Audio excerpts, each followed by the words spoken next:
សំណាងមែនបានកើតមកជាកូនខ្មែរមានវប្បធម៌មានអរិយធម៌ដ៏ល្អលើសគេក្នុងលោកីនេះខ្មែរគឺកាន់ប្រពៃណីមានសាសនាសិល្បៈអប្សរាថ្លៃម៉ែយើងមានឈ្មោះបាញ់ល្បីដែនបរិយក៏ចំណាស់ជាងគេយើងមានមិនខ្វះទីទឹកជ្រោះកោះសមុទ្រឆ្នេរស្អាតជាងគេដែរទឹកដីក៏អំណោយផលគឺស្រួលដាំដុះហើយស្រួលធ្វើចំការស្រែបើមហូបយើងវិញមានមជូរពលិកប្រហើបប្រហុកក៏ឆ្ងាញ់ដាច់គេដែរកូនខ្មែរចិត្តល្អកូនខ្មែរសាំងអង្គរដល់មហិមាដល់មហោសចាពីបេះដូង I love Cambodia ខ្ញុំស្រឡាញ់មិនចង់តែណាពីក្នុងចិត្តកម្ពុជាជាទីស្នេហា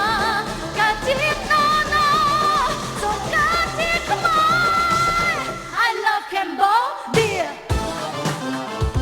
ខ្ញុំស្រឡាញ់ប្រទេសជាតិខ្ញុំ